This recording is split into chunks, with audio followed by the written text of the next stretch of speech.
নমস্কার সবাইকে, আশা করি সবাই ভালো আছেন। চলে আসলাম নতুন আর একটি ভিডিও নিয়ে। আমের আচার আমি প্রায় সময় সব কিছুই কিছুটা ফ্রোজেন করে রেখে দেই, কারণ সময় মতো পাওয়া যায় না। আর যখন খেতে মন চায় বানিয়ে ফেলি। আচার শেষ হয়ে গেছে, তাই আজও কিছুটা বানিয়ে ফেললাম। শুকনো মরিচ, পাঁচফোড়ন, তেজপাতা, সরিষার তেল দিয়ে সম্বার দিয়ে দিলাম, আর কিছুটা আদা কুচি দিয়ে দিলাম। খুব সুন্দর যখন একটা গন্ধ বের হলো, তখন আমি আমটা দিয়ে দিলাম।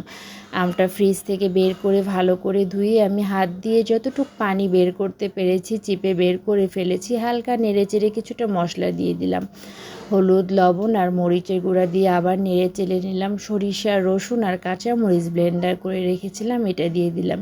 কিছুটা গুড় আর চিনি দিয়ে দিলাম। শুধু চিনি দিলে আচারটা একটু সাদা সাদা থাকে, আর একটু গুড় দিলে আচারটা একটু লাল ভাব আসে। গুড় দিয়ে আচার খেতে আমার খুব ভালো লাগে। আপনাদের কেমন লাগে কমেন্টে জানাবেন।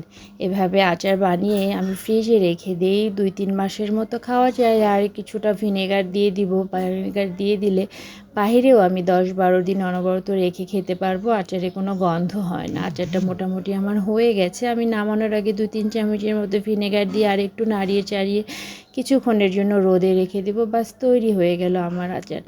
এভাবে গরম ভাত, ডাল ভাতের সাথে খেতে বা এমনিও খেতে ভালো লাগে। আমার ভিডিওটি যদি ভালো লাগে, লাইক, কমেন্ট, শেয়ার করে পাশে থাকবেন।